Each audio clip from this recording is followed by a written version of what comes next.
Nutrición e hidratación en el deportista. Su impacto en el rendimiento deportivo. El principal papel de la alimentación diaria es promover un combustible energético y nutrientes necesarios para responder a las necesidades del cuerpo del deportista, antes, durante y después de la práctica deportiva. Además, durante esta es frecuente la disminución del rendimiento físico a raíz de la deshidratación, puesto que muchos deportistas no ingieren suficientes fluidos para reponer las pérdidas producidas. Es por ello que el objetivo del siguiente análisis es describir la nutrición e hidratación del deportista para valorar su impacto en el rendimiento deportivo. Rendimiento deportivo. Se define rendimiento deportivo como la posibilidad de alcanzar el máximo potencial en las diferentes capacidades físicas y mentales durante la competición. Para ello, el sujeto debe desarrollarse mediante lo que se conoce como entrenamiento. Este rendimiento depende tanto de cualidades físicas como de su componente metabólico dominante. Entre las cualidades físicas encontramos la resistencia, la fuerza,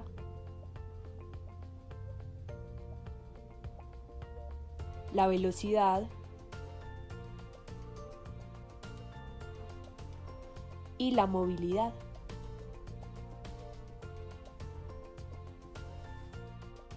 Y sus componentes metabólicos dominantes. Por lo tanto, las principales modalidades de entrenamiento son aeróbico,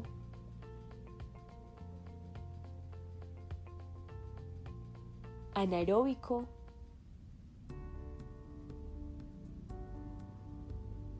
e interválico.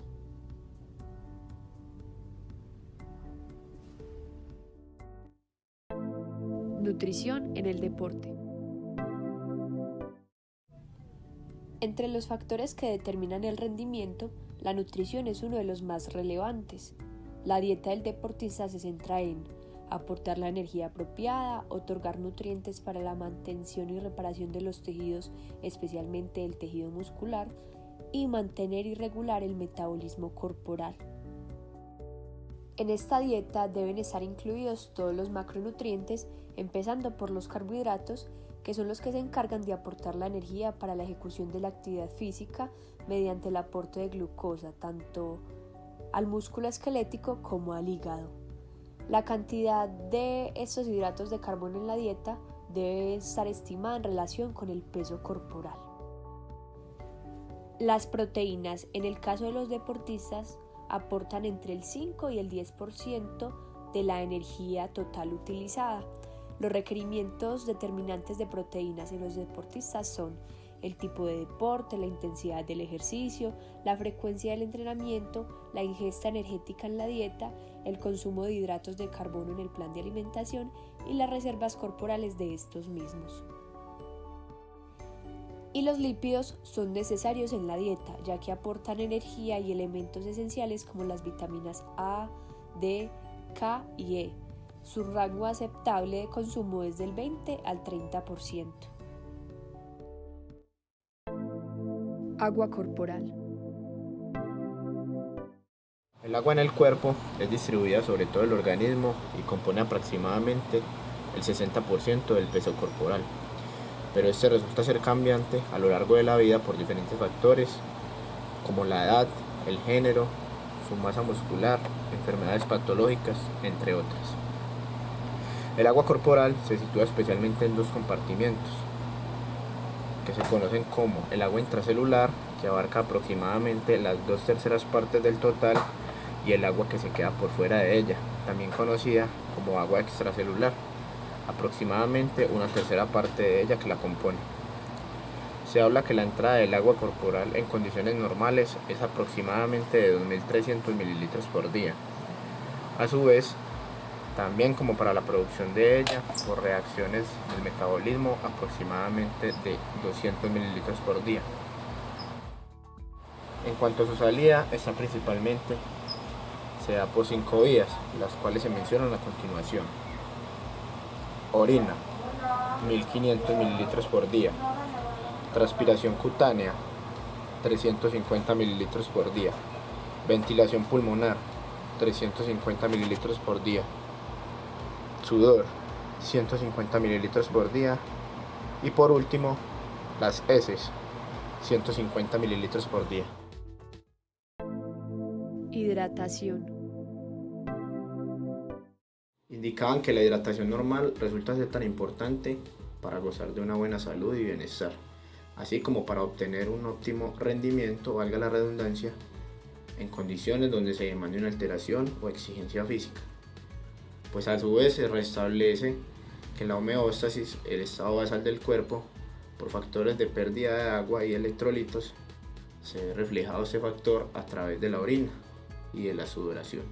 El colegio ACMS, por sus siglas conocido como el Colegio de la Medicina del Deporte, estableció pautas que trataron para mantener una hidratación correcta antes, durante y después del ejercicio. Antes del ejercicio, ellos recomendaban que los atletas se hidrataran lentamente antes de hacer ejercicio en una cantidad de 5 a 7 mililitros por kilogramo de peso. Eso sí, la orina no resulta ser muy concentrada, recomendaban tomar de 3 a 5 mililitros por kilogramo de peso adicionales, aproximadamente 2 horas antes de su práctica para una hidratación normal. Durante el ejercicio, el objetivo de esta es tener una ingesta de líquido durante la práctica deportiva, para prevenir una deshidratación excesiva, dado que en condiciones y exigencias mayores existe una tasa de sudoración mucho más abrumante de acuerdo a su condición. Para ello recomendaban que los deportistas ingirieran de 400 a 800 mililitros por hora, en una distribución de 100 a 200 mililitros de líquido cada 15 minutos después del ejercicio, durante el ejercicio. Esto después de una hora, debido a que analizaban que después de la hora de la práctica del ejercicio se perdían electrolitos y se notaba pues la pérdida de líquidos corporales. Y por último, después del ejercicio, el objetivo de esta era reponer completamente la deficiencia de líquidos y electrolitos que se consumen durante la práctica deportiva, en especial el sodio, que resulta ser el electrolito que más se pierde. Es importante que para mantener un balance y equilibrio de líquidos corporales, las personas que deseen reponer o tener una recuperación rápida y total beban de 1.5 litros por kilogramo de peso, es decir, de ingerir unas 110 a 150% de peso en las primeras 6 horas post ejercicio. Deshidratación. Se le conoce a esta también como la pérdida de líquido corporal y electrolítico, debido a que el sudor, a través de un estímulo físico, no repone la cantidad de líquido que se pierde, es decir, no compensa la cantidad que se le suma a la pérdida de líquidos corporales. Influyen en la deshidratación factores como el ejercicio físico intenso, las altas temperaturas climáticas, no ingerir líquidos antes, durante y después del ejercicio, y por último, el uso de ropa excesiva. Los niveles de deshidratación y sus efectos sobre el organismo a nivel fisiológico. Entre ellos encontramos la deshidratación leve. Sus características son la pérdida de peso menor al 5% del peso corporal, sed intensa, mucosas secas, orina concentrada, taquicardia leve.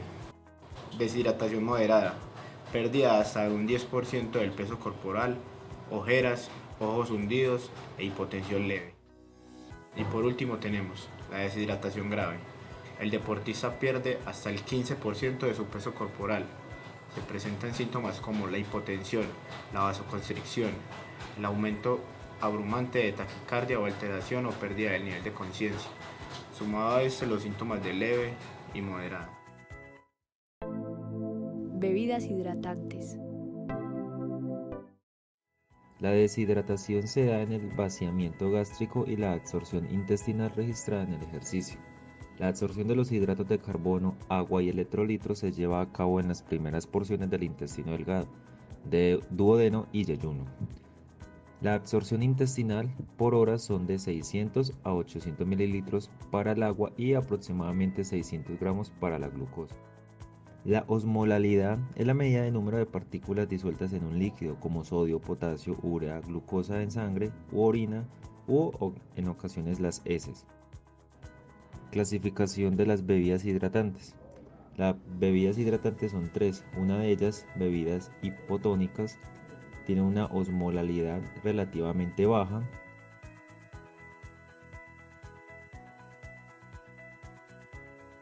Las bebidas isotónicas tienen una osmolalidad que los líquidos del organismo, lo que significa que contienen aproximadamente el mismo número de partículas, tanto azúcares como electrolitos. Y tenemos las bebidas hipertónicas, tienen una osmolalidad más alta que los líquidos del organismo, ya que tienen unas partículas de azúcar y electrolitos muy altas. La ingesta de bebidas en una mezcla de electrolitos ayuda a reponer la pérdida de los mismos producidos durante la actividad física. Los electrolitos se pierden en una mayor cantidad de sudoración. Por ello, se añade a las bebidas deportivas, con el objetivo de mantener el estímulo del sed, favorecer la retención renal de líquidos. Por otra parte, añadir hidratos de carbono en las bebidas permite una absorción más rápida del agua y del sodio.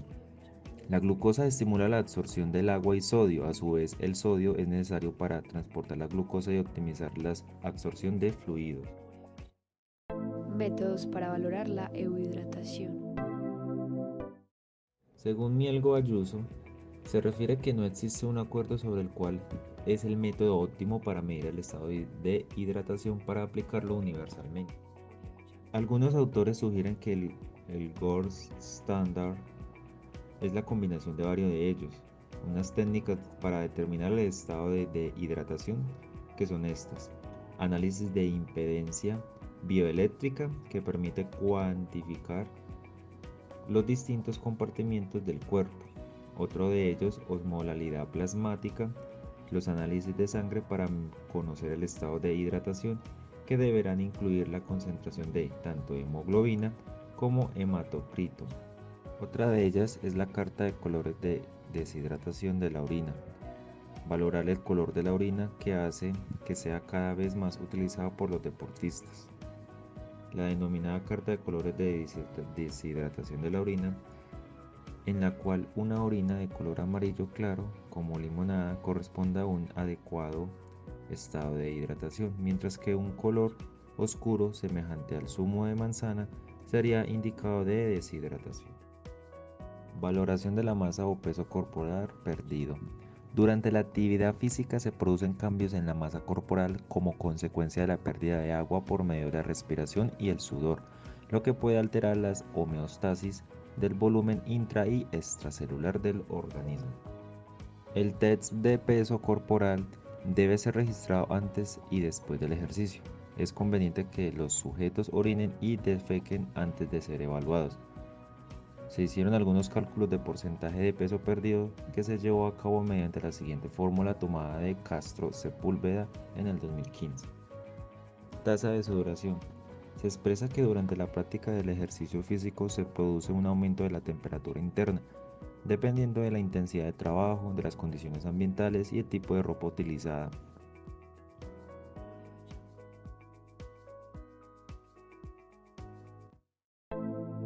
Ayudas ergogénicas. Las ayudas ergogénicas sirven como cualquier método o maniobra, ya sea tipo físico, psicológico, nutricional o farmacéutico, para mejorar la capacidad de realizar un trabajo físico determinado.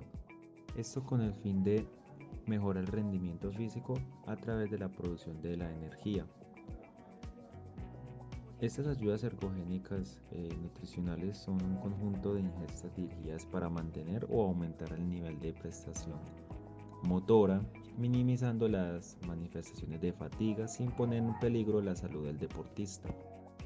Ahora bien, aquí en esta tabla nos muestran un poco de las ayudas ergogénicas más populares que se ve hoy en día, como los suplementos antioxidantes, suplementos de aminoácidos, la creatina, la glutamina, ácido beta hidroxibeta metibultírico, en sus siglas HMB, prohormonas, entre otras. En conclusión, El funcionamiento de los sistemas fisiológicos del ser humano no podrían ser posibles sin los niveles de hidratación adecuados, y un deportista no es la excepción.